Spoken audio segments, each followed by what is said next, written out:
4, 3, 2, 1. I have someone very interesting for everyone to meet today. This gentleman is our Poet of the Month at Elliott Church in Newton, and his name is George Walters-Sleyon. He is actually Dr. George Walters-Sleyon, a PhD from the University of Edinburgh in, is it in theology? Is it, George? It's theology, comparative criminal justice, and practical and ethics. Wonderful. What a timely subject for our country at this time, which is looking at criminal justice or trying to put the X-ray machine on it and do some repair. George is also a theological graduate of Boston University School of Theology and lives in the Boston area. The reason he came to my attention is because he's a published poet.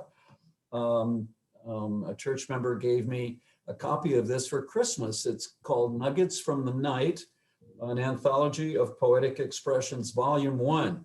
So this is a gentleman with a purpose. A poet knows he's going to write another volume of poetry. And when I read these poems, and the goal of this conversation is as a kind of teaser to introduce to you the poetry reading we're going to have with George in a couple of weeks.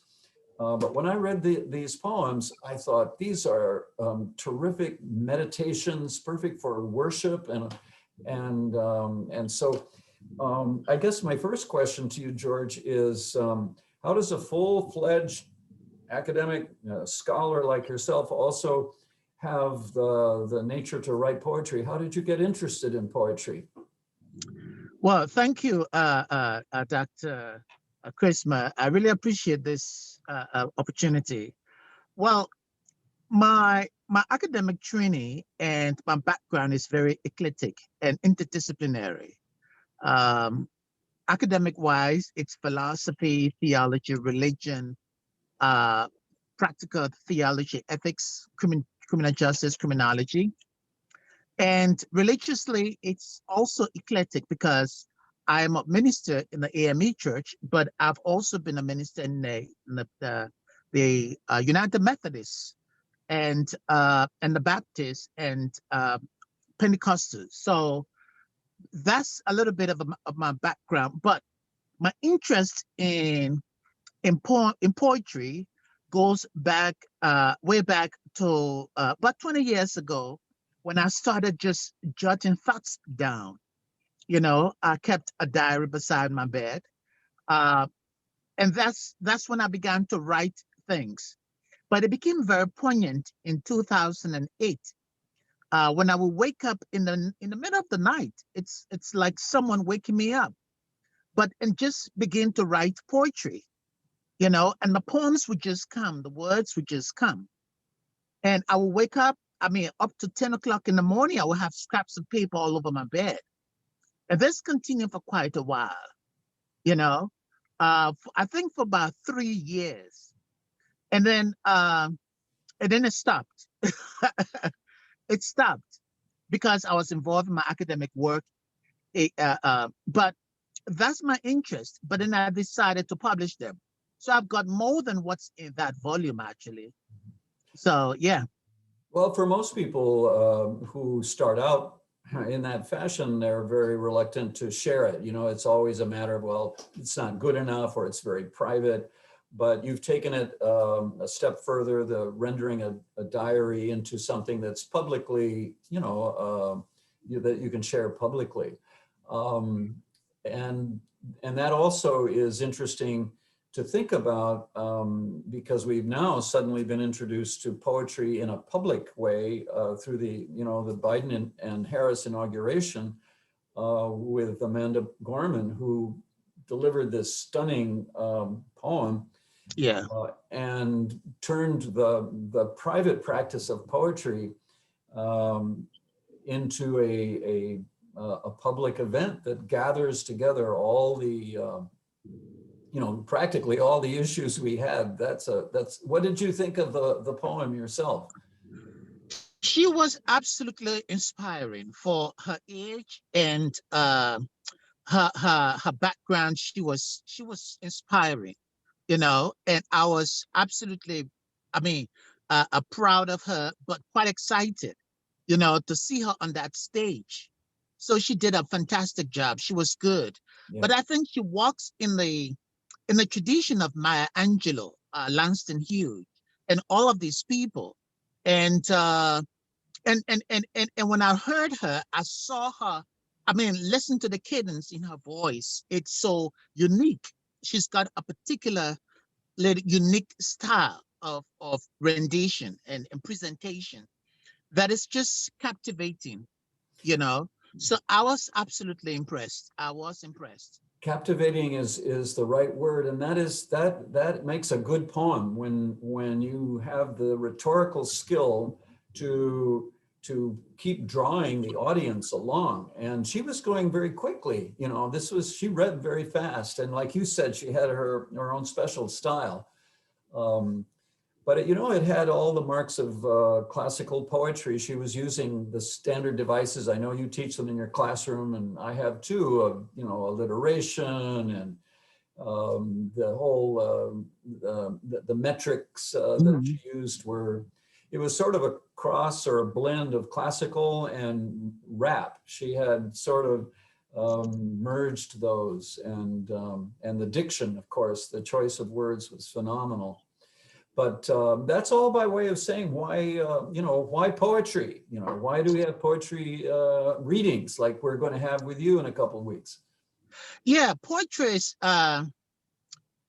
like what I have written. I call them poetic expressions. Poetic expressions. Mhm. Poetic expressions look at how do you interpret your social, theological, existential, political experiences in ways that are existential, real. Okay, so the poems are poetic interpretations of socio-political economic experiences and mystical spiritual experiences as well. And the value of doing that, way back, a lot of philosophers didn't like the poets because they felt that poets could appeal to the hearts of people. Mhm. Okay, they felt that Hegel would make this argument, and most Enlightenment philosophers will look down on poetry, as being subservient to true philosophy, and that which convicts the hearts of people, because they were afraid that the poets could appeal to the hearts. Mhm. The poets had words to capture what was prevailing, to describe and interpret uh, the social conditions, the economic conditions, and appeal to the masses. And that's exactly what Amanda did.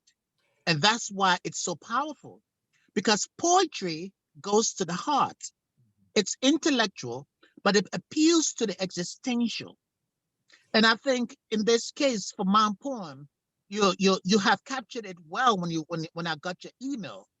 Okay, because the goal was to figure out a way to interpret our existential experiences in light of what's prevailing around us, political, social justice, race. I mean, you can go on, but how does one overcome these angst, okay, these pains, these concerns, especially when we deal with COVID-19? Okay, people are finding themselves in solitude, in quarantine. Okay, and how are they managing? What are some of the words that bring solace to their hearts in the midst of all the anguish, the bereavement, the grief, the pain, the loneliness? So I think part of the goal for this book is to fill that gap. Okay, is to fill that gap in such a way that people can get hold of their own experience and discover ways of interpreting their existential experiences during this COVID-19 period.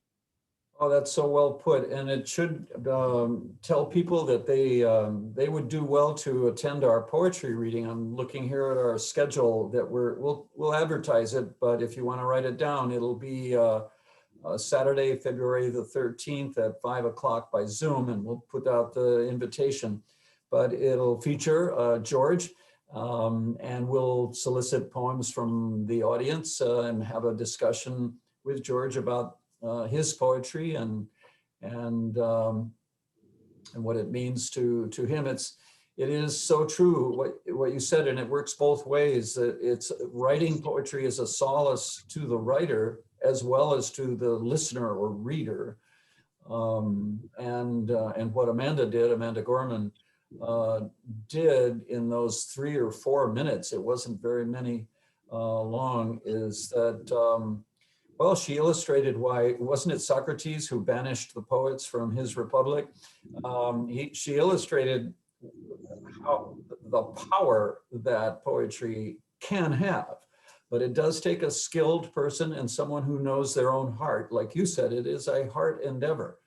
And that takes a great deal of introspection, and as you call it, you called your own work poetic expressions and meditations. Well, listen, this is just a teaser. It's sort of like the karaoke cab show that, because between appointments and on his way. But listen, George, thank you so much for your time today.